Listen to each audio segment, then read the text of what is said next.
The ring felt heavy on my finger. It was a beautiful weight, one I had cherished for the past year. A perfect, brilliant cut diamond set in a platinum band, a symbol of a future I had dreamed of since I was a girl. A future with Ben. But tonight, standing in the middle of his boss's opulent, throbbing birthday party, the weight felt less like a promise and more like a chain. I adjusted the strap of my emerald green silk dress, a purchase I'd made specifically for tonight. Ben had said it brought out the gold in my hazel eyes. Now I watched him across the room, a flute of champagne in his hand, laughing at something his colleague had said. He looked every bit the part of the successful soon-to-be partner at his law firm, tall, broad-shouldered, with that easy, confident smile that had drawn me in from the very beginning. He was in his element, a prince in this kingdom of money and influence. And I was his consort. The quiet, supportive woman by his side. The one who organized his charity galas, remembered his mother's birthday, and always knew the right thing to say to his important clients. I had molded myself to fit into his world, sanding down my own rough edges, my louder laughs, my penchant for staying in on a Friday night with a good book. I had done it willingly for love. He's quite something, isn't he? I turned to see Sarah, the wife of Ben's senior partner, looking at me with a knowing, slightly pitying smile. She'd had 3 glasses of champagne already. He is, I agreed, my voice pleasant neutral. You're good for him, she continued, leaning in conspiratorially. He was so wild before. Especially with that Jessica. A total tornado, that one. It's a miracle he survived it. Jessica. The name was a ghost in our relationship, a specter I'd never seen but whose presence I'd always felt. Ben's ex. The one before me. The one he never really talked about, except to dismiss their relationship as a messy chapter in his youth. The one who had broken his heart. I forced a smile. Well, that's all in the past. Of course, dear. Sarah patted my arm. You're his future. He's settled now. Ready for a real life. I nodded, taking a sip of my own champagne. The bubbles felt sharp and acidic in my throat. Settled. The word echoed in my mind. Was that what I was? The settling choice? The safe harbor after the storm? My eyes found Ben again. He was still laughing, but his gaze was scanning the room. I saw the exact moment his eyes landed on her.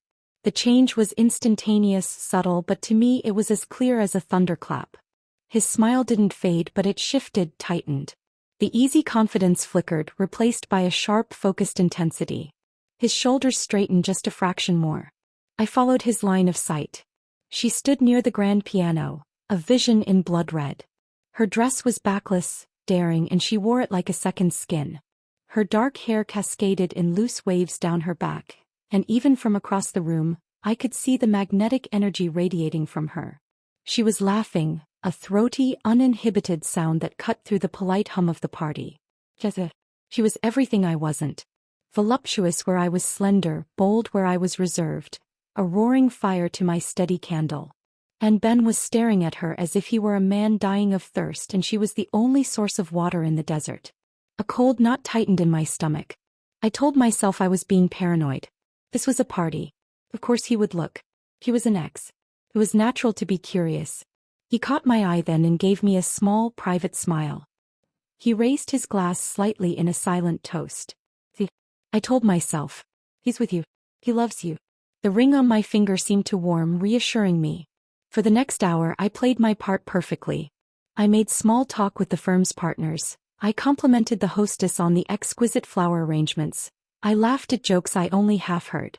All the while my attention was split, a radar locked onto Ben and Jessica. They hadn't spoken, not yet.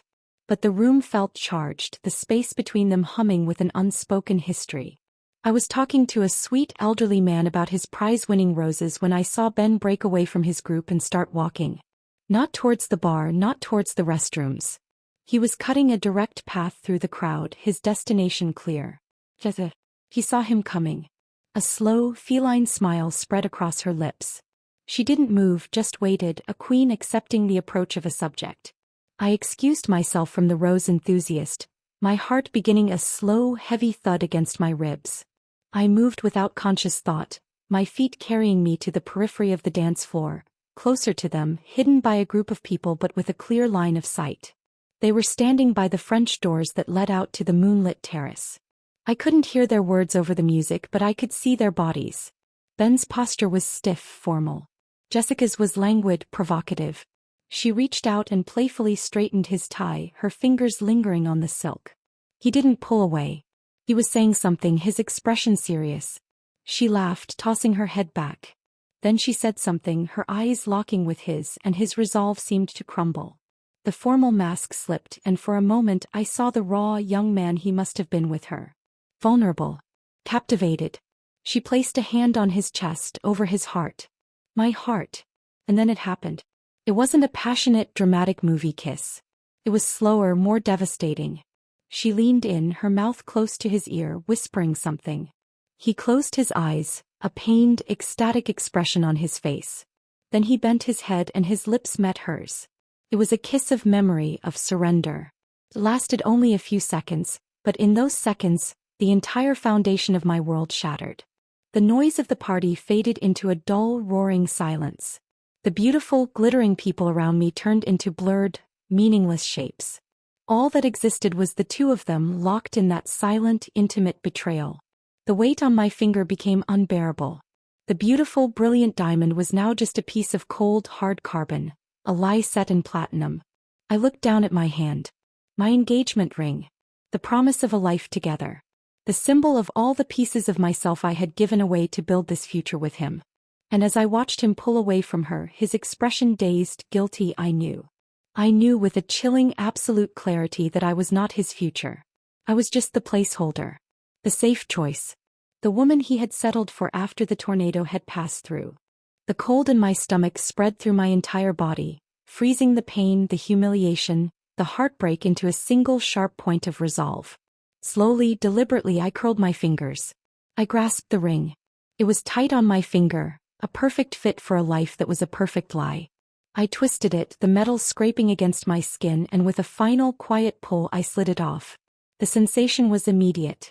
The ghost of its weight remained, a pale band of indentations on my skin, but my finger felt terrifyingly, liberatingly light. I didn't look at Ben again. I didn't cause a scene. I didn't throw my champagne in his face or scream or cry. There was no anger left, only a vast, hollow emptiness. I turned, my emerald silk dress swirling around my legs, and I walked. I walked past the laughing couples, past the waiters with their silver trays, past the life I had thought was mine. I pushed open the heavy front door and stepped out into the cool, quiet night. I left the gilded cage without a single backward glance. And I didn't say a word. The cold night air hit me like a physical slap, shocking me out of the numb trance I'd been in. I stood on the pristine cobblestone driveway of the massive estate, the sounds of the party a muffled, mocking hum behind me. My clutch was in my hand, my phone inside it. My car keys. That was all I had. Everything else, my coat, my dignity, my future, was still inside that house. I started walking, my heels clicking a sharp, staccato rhythm on the stones. The sound was too loud in the silent, manicured night. Each click felt like a hammer blow, driving the reality of what had just happened deeper into my soul. He kissed her. He kissed his ex. You saw it. You saw him. My body was moving on autopilot, a vessel carrying a mind that had short-circuited. I reached my car, a sensible silver sedan Ben had helped me pick out, and fumbled with the key fob. The door unlocked with a soft, polite chirp. I slid into the driver's seat, the familiar scent of the lemon-scented air freshener feeling alien and wrong. I didn't start the engine. I just sat there, my hands gripping the steering wheel, my knuckles white. I stared out the windshield at the dark, sprawling lawn, the perfectly sculpted hedges looking like monstrous shapes in the shadows. And then the dam broke. A sob ripped from my throat, raw and guttural. It was followed by another and another until I was crying so hard I could barely breathe. I gasped for air, my shoulders shaking, hot tears streaming down my face, dripping onto the silk of my dress. The pain was a living thing clawing its way up from my chest, tearing me apart from the inside. The image of them kissing played on a relentless loop behind my eyes. The intimacy of it. The way his body had leaned into hers. The look on his face. A look I hadn't seen in years. A look of raw, desperate want. I had thought we were happy. I had thought we were building a life. We had picked out paint samples for the nursery just last week. We had a meeting with the wedding planner on Tuesday. It was all a lie. A beautiful, meticulously constructed lie, and I was the fool who had lived in it, decorated it, and called it home. My phone buzzed in my clutch, the sound vibrating through the leather and into my bones. I didn't have to look to know it was him. The buzzing stopped, then started again almost immediately. And again. He was calling. Relentlessly. A part of me, the part that was still the woman in the emerald green dress, the supportive fiancé, wanted to answer. To hear his voice. To let him explain. Maybe it was a mistake. Maybe she kissed him and he was pushing her away. Maybe it didn't mean anything. But the new hollowed-out version of me knew better. I had seen his face. There was no mistake. There was only truth, ugly and undeniable. The buzzing finally stopped. A moment of silence, then a series of rapid-fire text alerts. I couldn't help myself. I reached into my clutch, my hands trembling so violently I could barely swipe the screen open. Ben, where are you? Are you okay? Ben, please answer. I saw you leave. Ben, it's not what you think. Ben, Jessica was upset. It was a moment of weakness. It meant nothing. Ben, please baby. Talk to me. I love you. You're the one I want to marry. Each message was another twist of the knife. A moment of weakness. It meant nothing. The words were so cliché, so pathetic. He was reducing the annihilation of our future to a trivial slip. And the last one, you're the one I want to marry, it was the cruelest of all. Because I knew with every fiber of my being that it wasn't true. He might want the idea of me, the stability, the safety, but he didn't want me. Not the way he wanted the tornado. A fresh wave of nausea washed over me. I threw my phone onto the passenger seat as if it had burned me. I couldn't go home. Our home. The apartment we shared, with his suits in the closet and his favorite coffee in the cupboard and the save-the-date cards stacked on the kitchen counter. I couldn't walk into that. Not tonight. Maybe not ever. There was only one place I could go. I started the car, the engine purring to life.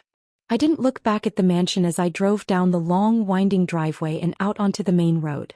I drove through the sleeping, wealthy neighborhood, through the quiet downtown, and towards the older, more modest part of the city where my older sister Clara lived. Clara. My rock. She had never been fully sold on Ben. She'd said he was too polished, that he seemed to love the version of me that fit into his life, not the messy, real me. I had dismissed her concerns, called her cynical. Now the memory of her words felt like a prophecy. I pulled up in front of her cozy, lit-from-within bungalow. The porch light was on, a warm, welcoming beacon. I killed the engine and sat for a moment, gathering the shattered pieces of myself. I didn't want to scare her. I took a few deep, shuddering breaths, wiping the tear stains from my cheeks with the back of my hand. Before I could even get out of the car, her front door opened. Clara stood there, silhouetted in the doorway, wearing flannel pajamas and holding a mug. She took one look at my face, at my empty left hand gripping the steering wheel, and her own face fell. She didn't ask any questions. She just walked to the car, opened my door, and wrapped her arms around me as I crumpled against her. "Oh, honey," she whispered, her voice thick with emotion. "Come inside." She led me into her warm, cluttered living room, filled with the scent of vanilla candles and old books. She sat me down on the sofa, wrapped a crocheted blanket around my shoulders, and pressed a mug of hot tea into my hands. And then I told her. The words tumbled out, broken and choked. The party. The kiss. The weight of the ring. The walk to the car. When I finished, she was silent for a long moment, just holding my hand. Then she said, "You did the right thing. The only thing you could do." "He keeps calling," I whispered. "Texting. Saying it meant nothing." "It meant everything," Clara said, her voice firm.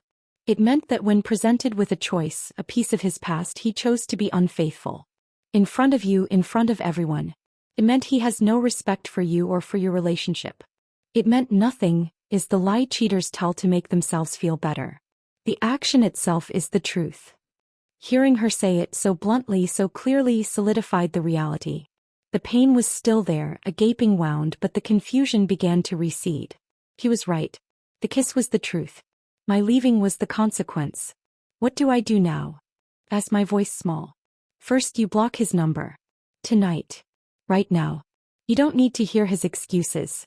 Second, you stay here for as long as you need. Third, tomorrow we'll make a plan. We'll get your things from the apartment.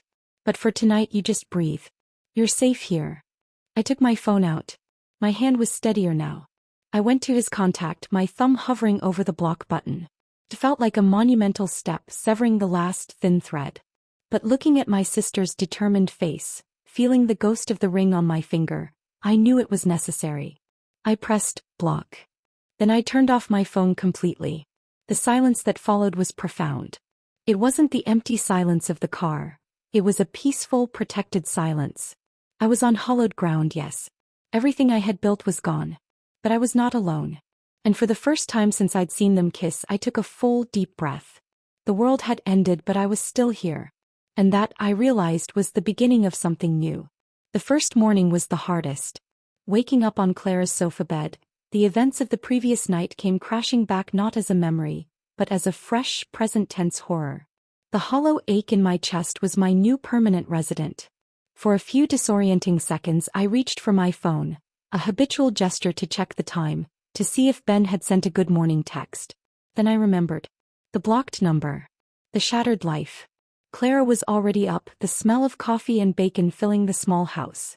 She moved around the kitchen with a quiet efficiency, a stark contrast to my own shattered stillness. "Morning," she said softly, placing a mug of black coffee in front of me. "Did you sleep at all?" "A little," I lied. I'd spent the night staring at the shadows on her ceiling, the kiss replaying on an endless, torturous loop. My phone, now turned back on but with Ben's number still blocked, buzzed on the coffee table. It wasn't him, but the world was already intruding. A text from Maya, my best friend and supposed to be maid of honor. "Maya, OMG. Just heard from Sarah Jenkins about last night. Are you okay? What happened? Ben's been calling everyone looking for you. Call me." The news had spread. Of course it had. In Ben's world, reputation was everything, and now I was the center of a delicious scandal. The jilted fiancé. I felt a hot flush of humiliation. They were all probably pitying me or worse, questioning my version of events. Poor thing, she must have overreacted. Before I could type a response, another text came through, this one from Ben's mother, Eleanor. "Eleanor. Darling, Ben is beside himself. He told me what happened about that dreadful Jessica causing a scene. Please don't throw away your future over a silly misunderstanding. Call me. We love you." My blood ran cold. A silly misunderstanding. He had already spun the narrative. He was the victim of a predatory ex, and I was the hysterical fiancé who couldn't handle a little drama. The fury that rose in me was so sharp and pure it was almost a relief, cutting through the numbness of my grief. "He's telling his mother it was a misunderstanding," I said to Clara, my voice trembling with rage. "That Jessica caused a scene." Clara's lips pressed into a thin line. "Of course he is. He's a lawyer. He's building his case. You can't let him control the story." He was right. I couldn't. I typed out a quick, simple text to Maya. "Me, I'm safe at Clara's. He kissed his ex. I saw it. I left. It's over. I'll call you later." Then I took a deep breath and typed a more measured response to Eleanor. She had always been kind to me. "Me, Eleanor, thank you for your concern. There was no misunderstanding. I saw Ben kiss Jessica of his own volition. My decision is final. Please respect that." I hit send before I could lose my nerve. It was the first time I had formally declared it to someone in his world. "It's over." The words felt both terrifying and empowering. The next task was the apartment. I couldn't avoid it forever. Clara, my fierce, wonderful sister, insisted on coming with me. "We'll go like a tactical team," she said, only half joking. "In and out. We'll pack a bag for you, grab your important documents. We don't engage. We don't negotiate." We drove to the apartment I had shared with Ben, my heart pounding a frantic rhythm against my ribs. I prayed he wouldn't be there. He was a creature of habit. He should be at the gym, then at the office. We used my key and stepped inside. The silence in the apartment was heavy, charged with the ghost of a life that no longer existed. Everything was pristine, exactly as I'd left it yesterday morning. A vase of fresh lilies, my favorite, stood on the console table. The sight of them felt like a mockery. "Okay, let's be quick," Clara said, her voice all business. I moved through the rooms like a ghost. In the bedroom, his side of the closet was open, his suits hanging in a neat, colorful row. My wedding dress, still in its garment bag, hung at the far end, a white specter of a dead future. A sob caught in my throat, but I swallowed it down. I wouldn't break down here. I pulled out a large suitcase and started grabbing clothes, toiletries, my laptop. It was surreal, picking through the artifacts of my life, deciding what to salvage from the wreckage. I left the ring box on my nightstand, the empty space on my finger a silent testament to my absence. I was in the home office grabbing my passport and some financial files from the lockbox I had shared when I heard the key in the front door. My blood froze. Clara appeared in the doorway of the office, her eyes wide. "He's here." Footsteps, hurried, frantic, came down the hall. And then he was there, filling the doorway to the office. Ben. He looked destroyed. His face was pale and haggard, his eyes bloodshot. He was still wearing the same suit from last night, but it was wrinkled, the tie missing. He looked like a man who had been through a war. "Thank God," he breathed, his voice raspy. He took a step into the room, his eyes pleading. "I've been out of my mind. Where have you been? Your phone goes straight to voicemail." I stood my ground, clutching my passport to my chest like a shield. Clara moved to stand slightly behind me, a silent sentinel of support. "I've been at Clara's," I said, my voice surprisingly steady. "I'm just here to get some of my things." "You can't be serious," he said, running a hand through his disheveled hair. "Please. We need to talk about this." He just left. "You didn't say anything." "What was there to say, Ben?" I asked, the coldness in my voice surprising even me.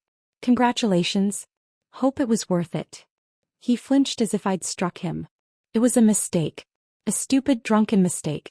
She was crying, she was a mess, she kissed me and I froze. It lasted 2 seconds. It meant nothing." "Stop saying that." The words exploded from me, the fury I'd been holding back finally breaking free. "Stop lying to me and to yourself. I saw your face, Ben. I saw you. You didn't freeze. You leaned in. You closed your eyes. You wanted it. That kiss meant you never really let her go. It meant I was just the convenient stand-in until she came back around." "That is not true," he shouted, his own composure shattering. "I love you. I want to marry you. She's chaos. She's a drug. You're my life. You're my future." His voice broke on the last word, and to my horror, I saw tears welling in his eyes. "Please. Don't do this. Don't throw us away." He was falling apart just as the title had promised. The strong, unflappable Ben was crumbling before me. A year ago, the sight of his tears would have shattered me. I would have rushed to comfort him, to fix whatever was hurting him. Now I just felt a distant, weary pity. "You already threw us away," I said quietly. "The moment you chose to kiss her, you made your choice. This." I gestured between us. "This is just the consequence." I picked up my suitcase, which Clara had wisely rolled to the office door. "I'll be back for the rest of my things when you're at work. I'll have my lawyer contact you about the lease and our shared assets." The word lawyer seemed to shock him back into reality. His tears stopped, his face hardening into the mask of the attorney. "You're really going to be this cold about it? After 3 years?" I looked at him, this man I had loved with all my heart, and I felt nothing but the vast empty space where that love had been. "Goodbye, Ben." I walked past him, Clara following close behind. He didn't try to stop me. He just stood there in the middle of the office, surrounded by the ruins of the life we'd built as I walked out of the apartment and out of his life for the last time. The unraveling was complete. Now the long, slow work of gathering the threads and starting to weave something new could begin. The days bled into a week, a monotonous landscape of grief and logistical nightmares. I officially moved in with Clara, taking over her spare room, which she enthusiastically called the recovery suite. My life was a series of small, painful tasks: finding a divorce lawyer for the prenup we'd thankfully never gotten around to signing, officially resigning from the charity board positions that were really just extensions of Ben's world, and slowly, methodically untangling my finances from his. The world outside Clara's bungalow felt hostile and too bright. Ben, true to his word, had not given up. He switched to calling from his office line, which I promptly blocked. Emails from him piled up in my inbox, ranging from desperate pleas to angry accusations. He sent flowers to Clara's house, massive, extravagant bouquets that I immediately told her to throw in the compost. He even showed up once, late at night, standing on the sidewalk under the street lamp, just staring at the house until Clara threatened to call the police. His unraveling was public and messy. Maya, who was still tenuously connected to his social circle, reported that he was a wreck. He'd shown up to work disheveled, missed important meetings, and had gotten into a shouting match with a junior associate. The story of the broken engagement was the talk of his firm, and the narrative was shifting. People were starting to see that my quiet exit spoke volumes, while his dramatic collapse confirmed his guilt. It was a small, cold comfort. My own pain was a quieter, more internal thing. It was the empty side of the bed. It was the silence where his goodnight text used to be. It was the way I'd see a couple laughing together in a coffee shop and feel a physical ache in my chest. I was grieving not just for him but for the future I had mourned. The wedding, the children, the growing old together. It was all gone. Clara, bless her, knew that distraction was the only medicine. She forced me to help her in her small pottery studio in the backyard. I'd never been artistic, but there was something cathartic about getting my hands dirty, about centering a lump of cold, wet clay on the wheel and trying to shape it into something, anything, as it continually threatened to collapse. "It's just mud," Clara would say, watching me struggle. "If it falls apart, you just ball it up and start again. No permanent damage." I knew she wasn't just talking about the pottery. It was on one of these days, covered in clay slop and feeling thoroughly defeated by a particularly rebellious face, that my phone rang. It was an unknown number. My first instinct was panic. Was it Ben? But the area code was for a small coastal town 2 hours away. Curiosity got the better of me. "Hello. Is this Alara?" a warm male voice asked. It was a nice voice, calm and steady. "Yes, who is this?" "It's Alex. Alex Carter. Clara gave me your number. I own the Sea Sprite, the bookstore and cafe in Seabrook. She said you might be looking for some temporary work." I was stunned. I had vaguely mentioned to Clara that I needed to find a job soon. My savings were decent, but they wouldn't last forever, and my previous job as an event coordinator for a museum felt like part of my past life, inextricably linked to Ben. I couldn't go back to that world. But a bookstore cafe in a sleepy seaside town? It was so far removed from anything I had ever done. "Oh," I managed to say. She did. She did," he said, a hint of a smile in his voice. "Look, I know it's out of the blue, but I'm desperate for some help. My usual girl just left for college and the summer season is about to hit. It's not glamorous. Mostly making coffee, running the register, shelving books. But if you're interested, I'd love to have you come by for a chat. No pressure." I looked down at my clay-covered hands, at the collapsed vase on the wheel. I thought of the sterile, painful world of lawyers and parties I had left behind. The thought of being surrounded by books and the smell of coffee and the sound of the ocean, it sounded like a sanctuary. "Seabrook," I said. "That's the town with the lighthouse, right?" "The very one," Alex replied. "It's a good place. A quiet place. Quiet. That's what I needed. A place where no one knew me as Ben's ex-fiancée. A place to be anonymous. To be nobody." "I'm interested," I heard myself say. "When would you like to meet?" We set a time for the next day. When I hung up, I felt a flicker of something I hadn't felt in weeks. A faint, tentative curiosity. It wasn't happiness, not even close. But it was a direction. A first, thin thread to grasp in the dark. The next morning I drove to Seabrook. The closer I got, the more the landscape changed. The crowded, smoggy city gave way to rolling green hills, and then the sharp, salty tang of the ocean filled the air. Seabrook was a postcard come to life. A main street with colorful, clapboard shops, a long pier stretching into the water, and a historic white lighthouse standing sentinel on a distant bluff. The Sea Sprite was exactly as I'd imagined. A charming, slightly weathered building with a deep blue facade. The front was a bookstore with shelves crammed full and bay windows displaying carefully arranged stacks. The back half was a cafe with small wooden tables and the rich, inviting aroma of roasting coffee. A bell tinkled as I walked in. "Be right with you," a voice called from the back. I browsed the shelves, running my fingers over the spines of the books.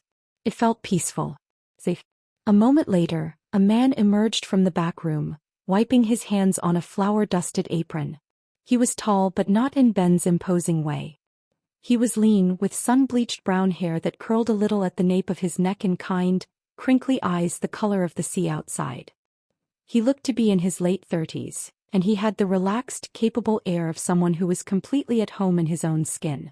"Alara?" he asked, his smile easy and genuine. "That's me. You must be Alex." "Guilty as charged," he said, extending a hand. I took it. His grip was warm and firm, his hands rough from work. They were nothing like Ben's smooth, manicured hands. Welcome to the Sea Sprite. Can I get you a coffee? On the house. I nodded. That would be great. As he moved behind the counter to prepare the drink, he talked. He told me about the town, about the rhythm of the seasons, about his regular customers. He wasn't conducting an interview, he was just sharing his world. He handed me a latte with a perfect swan-shaped foam art on top. Clara told me you've been through a rough time, he said, his voice gentle but not pitying. She didn't give me details and I don't need them. But I want you to know this is a good place to be. To breathe. The work is simple. The pay isn't spectacular. But the view, he gestured out the window to the sparkling ocean, is included in the benefits.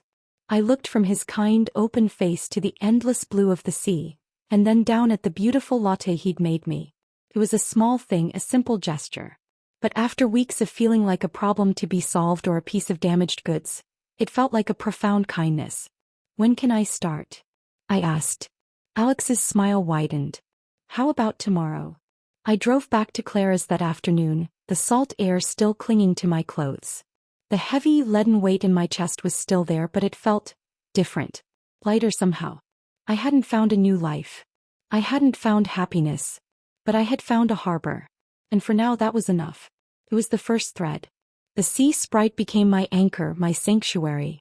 The work was as simple as Alex had promised. Learning the temperamental old espresso machine, memorizing the quirky categorization of his books. He shelved fiction by the mood he felt it evoked, not the genre, and learning the names of the regulars. There was Mrs. Higgins, an elderly widow who came in every Tuesday and Thursday for a pot of Earl Grey and a scone, and to discuss the latest historical romance she'd devoured. There was a group of retired fishermen who commandeered a corner table every morning, their grumbling and laughter a constant rumbling backdrop. There were summer tourists, flushed and happy, buying bestsellers and iced coffees to take down to the beach. And there was Alex. He was a quiet, steady presence. He never pried, never asked about my past. He was just there.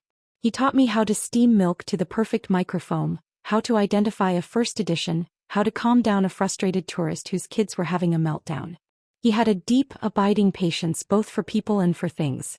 I watched him spend an entire afternoon patiently restoring a water-damaged copy of Moby Dick, his large, capable hands moving with a tender precision.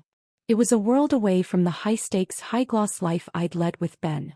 Here, success wasn't measured in billable hours or social connections, but in a perfectly pulled shot of espresso or the smile on a customer's face when they found the book they didn't know they were looking for.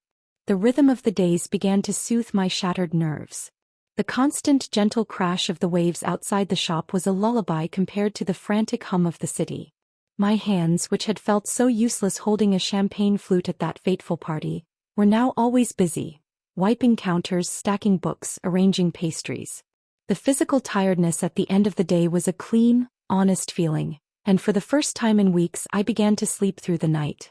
One slow Thursday afternoon, Alex was in the back baking his famous cinnamon scones, and I was reshelving a cart of returns. I was perched on a small ladder, trying to reach the top shelf, when a familiar, throaty laugh echoed from the cafe section. My blood ran cold. I knew that laugh. Slowly, carefully, I peered through the gap between two shelves. It was her. Jessica. She was sitting at a table by the window, the sunlight glinting off her dark hair. She was with a girlfriend, both of them dressed in expensive-looking resort wear. They were probably in Seabrook for a weekend getaway. My heart hammered against my ribs. It felt like a cruel joke, a ghost from my past life haunting my new sanctuary. I ducked down behind the shelf, my breath coming in short, sharp gasps. The old feelings of humiliation and betrayal came rushing back, fresh and acidic. I heard their conversation drift over. So pathetic, Jessica was saying, her voice dripping with contempt. He completely fell apart. Calling me, crying, saying he'd made a huge mistake. Can you believe it? After all this time he's still so weak. Her friend giggled. What did you expect? You broke him the first time. I guess the goody two-shoes fiancé couldn't put him back together again. Apparently not, Jessica said with a sigh that was anything but regretful. He said she just left without a word. Took off the ring and vanished. Honestly, it's the most interesting thing she's ever done. I almost respect her for it. The words hit me with the force of a physical blow. I squeezed my eyes shut, pressing my forehead against the cool, rough wood of the bookshelf. She was talking about me. My pain, my devastation was just a piece of gossip to her. A testament to her own power. "So, are you going to take him back?" the friend asked. Jessica laughed, that same throaty, uninhibited sound that had once captivated Ben. "God no. He's a mess. It was fun to see if I still could, you know? And I could. It's always so easy. But he's boring now. All he talks about is his career and his suburban dreams. It's depressing." I felt a sudden violent surge of nausea. It wasn't just that he had kissed her.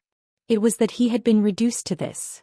A pathetic, crying mess, begging for the attention of a woman who saw him as a boring, weak conquest. And I had been the collateral damage. The goody two-shoes who had failed to fix him. The humiliation was so complete, so absolute, it burned away the last vestiges of my heartbreak, leaving behind something harder and colder. Pure, unadulterated rage. I heard the bell on the door tinkle as they left. I stayed crouched behind the shelf, trembling until I was sure they were gone. "Alara? You okay back there?" Alex's voice was close. I hadn't heard him approach. I looked up to find him standing over me, his brow furrowed in concern, a smudge of flour on his cheek. He must have seen me hiding. I couldn't speak. I just shook my head, tears of fury and shame welling in my eyes. He didn't ask what was wrong. He just knelt down so we were at eye level, his presence a calm, solid anchor in my storm. "Come on," he said softly. "Let's close up early." He stood, flipped the open sign to closed and pulled down the blinds. The shop was plunged into a warm, dim quiet. He walked behind the counter and poured 2 glasses of water from the filter pitcher, handing one to me. My hands were shaking so badly the water sloshed. I took a sip, the cool liquid doing little to douse the fire inside me. "That was her, wasn't it?" he said quietly, leaning against the counter. "The ex." I looked at him, startled. "How did you?" "Clara gave me the bare bones. Enough to know you needed a safe harbor and that a man was the reason." He shrugged. "And the look on your face just now, that wasn't just seeing an old acquaintance. That was seeing the person who lit the match." His perception was unnerving. I nodded, my throat too tight to form words. "What did she say?" he asked, his voice still gentle but with a new hard edge underneath. I repeated the conversation, my voice a hollow monotone. When I got to the part about Ben being weak, and me being a goody two-shoes, my voice broke. Alex was silent for a long moment, his gaze fixed on the grain of the wooden counter. Then he looked up, his sea-colored eyes meeting mine. "You know," he said, his voice low and steady, "the thing about tornadoes is that they only destroy. They don't build. They don't create. They just leave a path of wreckage and move on, looking for the next town to level." He pushed away from the counter. "That woman is a tornado. And your ex was a fool to chase after a storm when he had a harbor right in front of him." The metaphor was so simple, so perfect, it stole my breath. A harbor. Was that what I was? I had never thought of myself that way. I had always seen myself as the safe, boring option. But Alex made it sound like a strength. A place of shelter, of peace. Of permanence.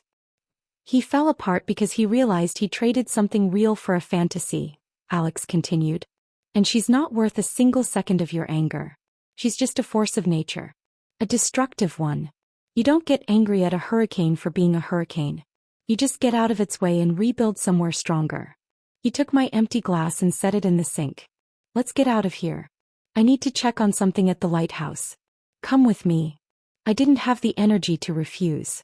I just nodded and followed him out the back door into the salty afternoon air.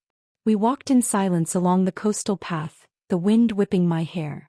With every step, the tight, furious knot in my chest began to loosen. The lighthouse was a stout, whitewashed tower, older than the town itself.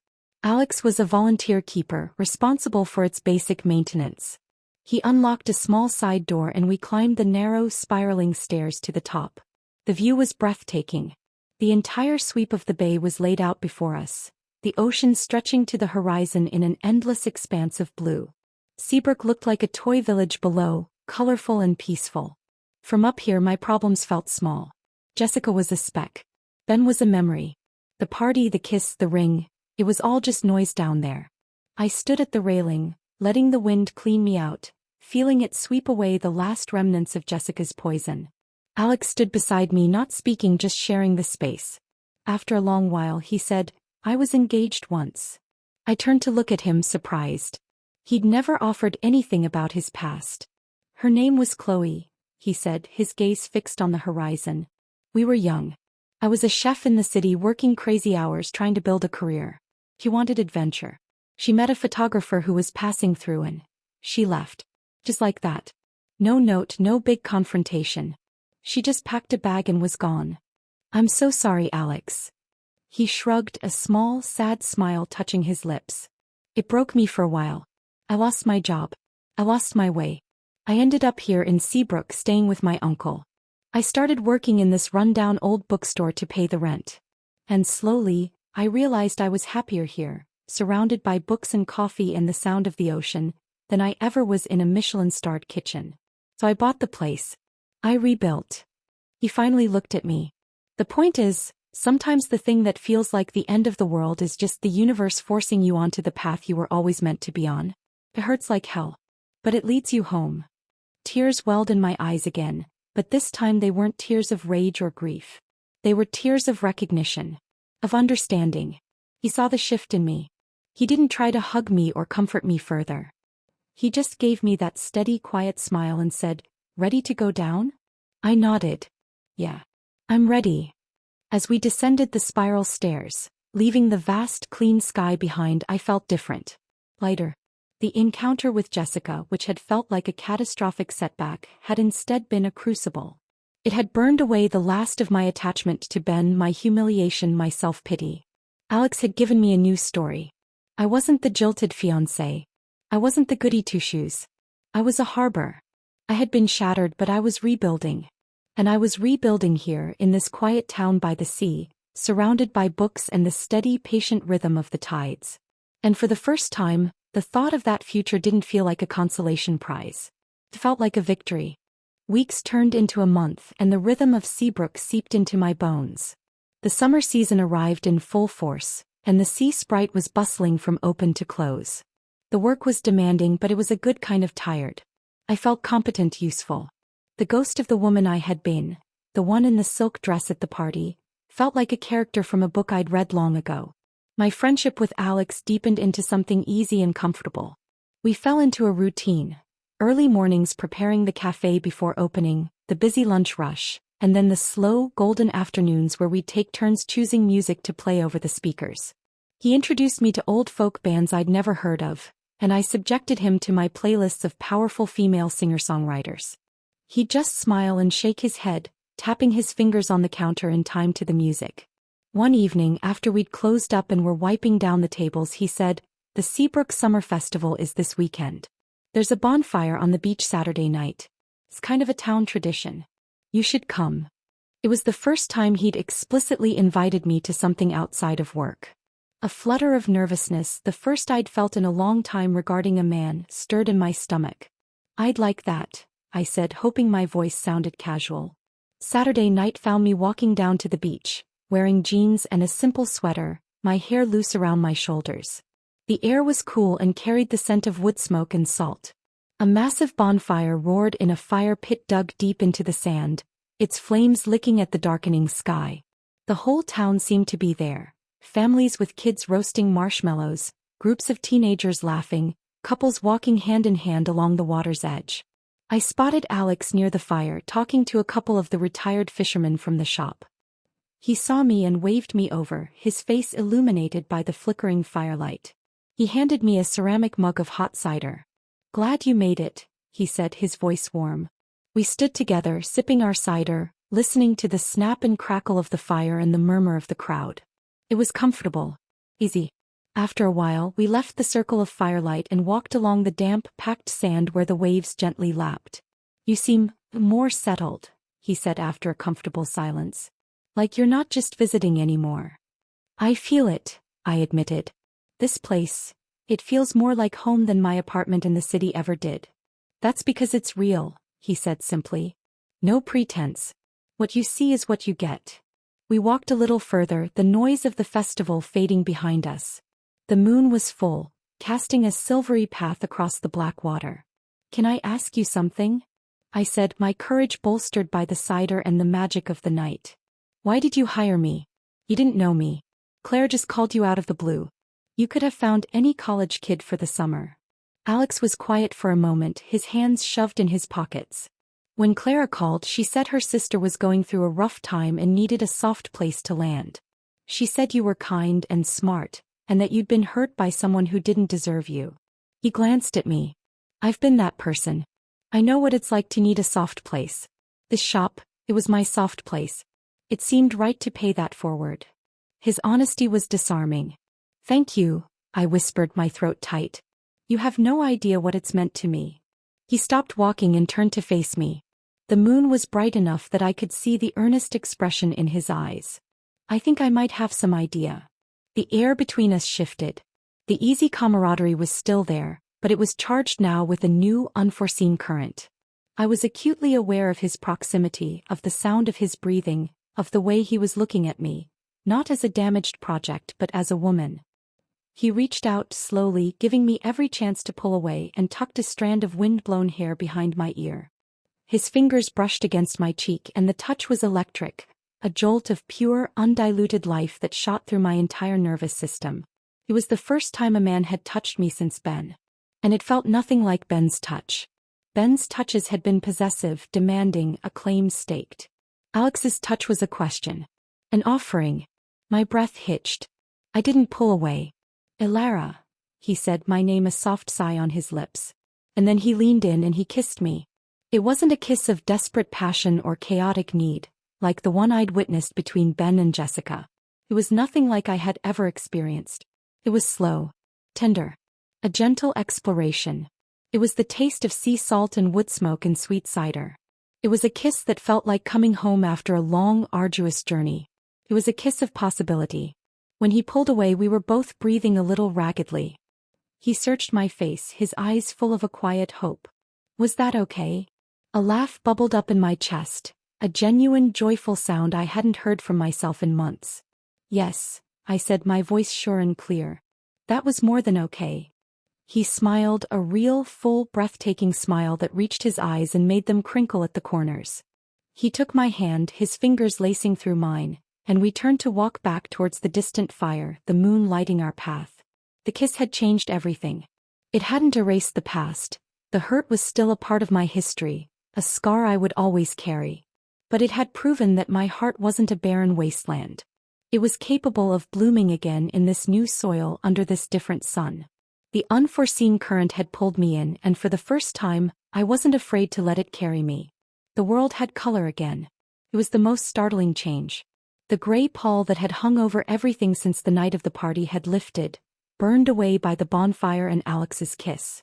The green of the hills behind Seabrook was more vibrant, the blue of the ocean more profound. The rich, dark brown of the coffee beans, the rainbow of book spines on the shelves. It was all suddenly stunningly vivid.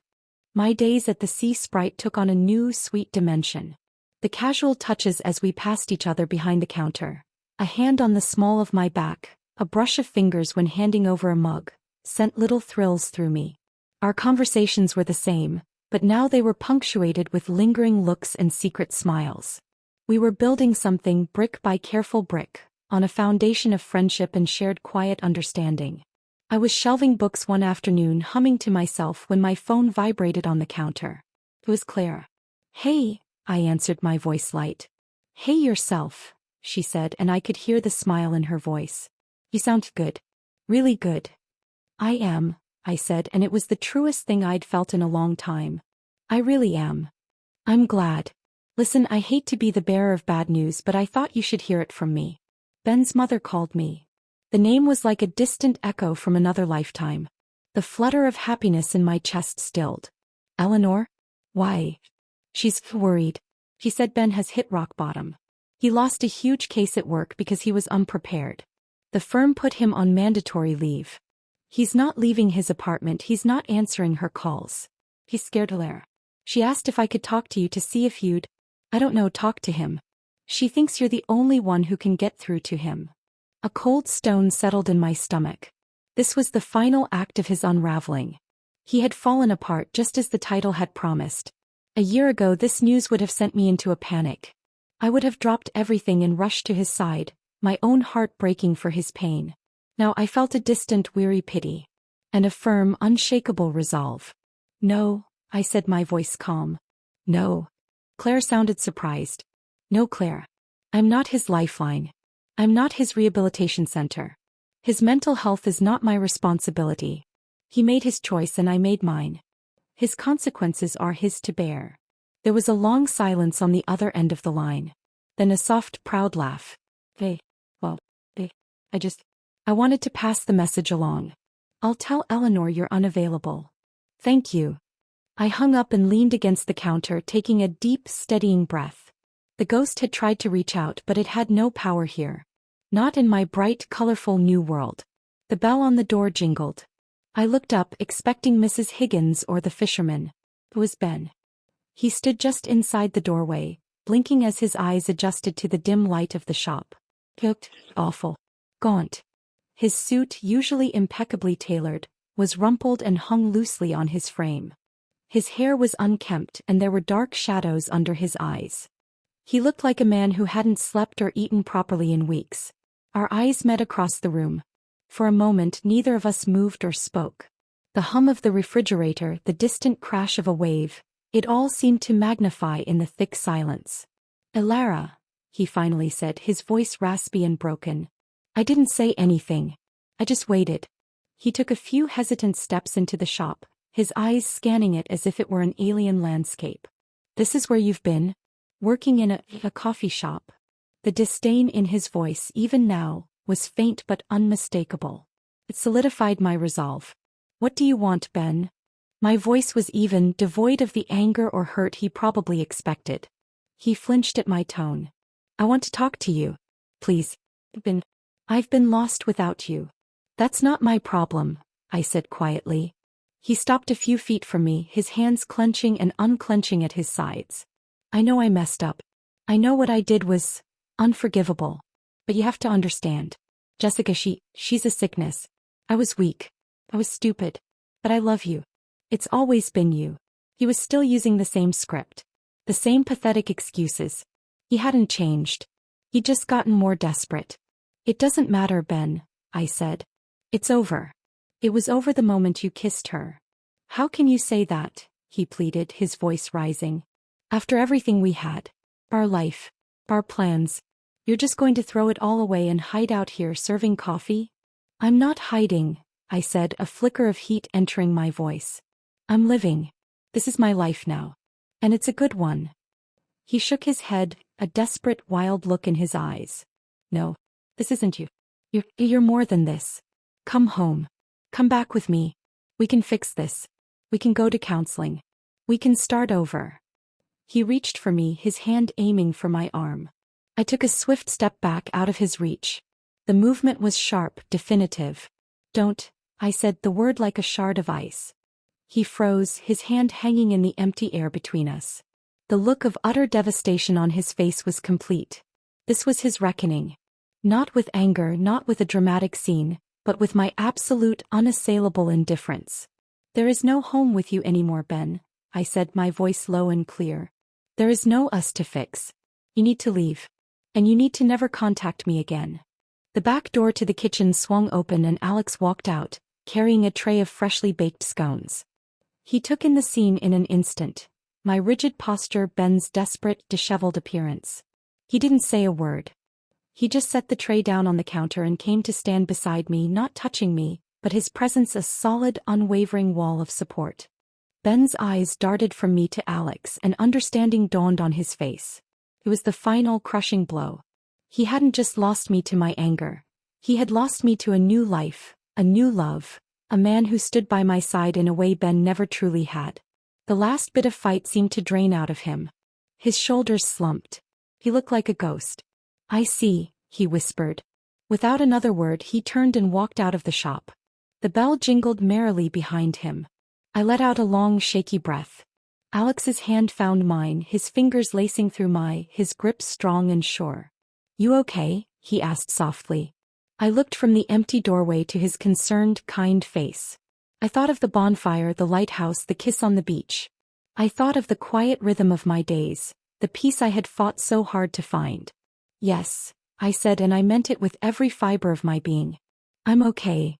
The reckoning was over. He had fallen apart. And I had stayed whole. Autumn arrived in Seabrook, painting the town in fiery hues of red and gold. The summer crowds thinned, leaving the beaches to the gulls and the locals. The air grew crisp, carrying the scent of wood smoke and decaying leaves, a clean, honest smell that I had come to love. The sea sprite felt even more like a sanctuary in the off-season. It was a place for the town to gather, to warm their hands on mugs of hot tea and share stories as the days grew shorter. I was no longer just the temporary help. I was a part of the fabric of the place. Mrs. Higgins brought me jars of her homemade blackberry jam. The fisherman called me by name and asked for my opinion on the new mystery novel they were passing around. And there was Alex. What had begun as a spark on the beach had grown into a steady, warm flame. We spent our evenings together, sometimes at his small cottage behind the shop, cooking simple meals and talking for hours, or walking the deserted beaches under the vast, starry sky. It was a partnership. A meeting of equals. He never tried to dim my light or reshape me to fit his world. He celebrated the person I was becoming, the person I had always been underneath the layers of the woman I thought I had to be. One Saturday in late October, we closed the shop early and took a picnic to the bluff by the lighthouse. The sun was a low, golden ball, setting the ocean on fire. We sat on a thick wool blanket, sharing a thermos of soup and watching the light begin its slow, rhythmic sweep across the darkening water. "I have something for you," Alex said, his voice a little hesitant. He pulled a small, clumsily wrapped package from his jacket pocket. I raised an eyebrow, a smile playing on my lips. "What's this?" "Just open it." I tore off the paper. Inside was a book. But it wasn't a published book. It was a handmade journal, the cover crafted from deep blue leather, embossed with a simple, elegant design of a wave curling around a lighthouse. I opened it. The pages were blank. "It's for your story," Alex said quietly. "The one you're going to write." I looked at him confused. "I'm not a writer, Alex." "Aren't you?" He gestured around us. "You've been living a new chapter every day. I see the way you watch people, the way you listen to their stories. You have a story in you, Alara. Your story. Not the one he wrote for you or the one you thought you were supposed to live. Your story. I thought you might be ready to start writing it down." Tears pricked at my eyes. He saw me.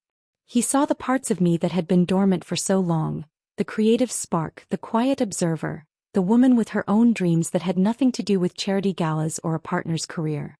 He believed in me. It was the greatest gift anyone had ever given me. "I don't know what to say," I whispered, running my fingers over the soft leather. "You don't have to say anything," he said, taking my hand. His expression grew serious, his sea-colored eyes holding mine. "Alara, these past few months with you, they've been the best of my life. I love the life we've built here together. I love you." The words settled over me, not with the weight of a demand, but with the warmth of a blessing. I had heard "I love you" from Ben 1,000 times, but it had always felt like a claim, a expectation. This was different. This was an offering. A sharing. "I love you too, Alex," I said, and the truth of it resonated in every cell of my body. It was a love born of friendship and mutual respect, of shared quiet moments and steadfast support. It was a love that felt like home. He leaned in and kissed me, a slow, deep kiss that tasted of the sea and the future. When we parted, the last sliver of sun dipped below the horizon, and the lighthouse beam swept over us, a bright, guiding light in the vast, welcoming dark. I looked out at the ocean, at the town twinkling below, and then at the man beside me. The ring was gone, a faint, pale memory on my skin. The pain was a scar, a part of my history but no longer my identity. Ben had fallen apart, but I had not. I had been broken, yes, but I had chosen to rebuild. I had taken the shattered pieces and, with patience and courage, I had built something new, something stronger, something truly my own. I was no longer the woman who had been left. I was the woman who had left. I was the harbor, and I had finally found my way home. The end.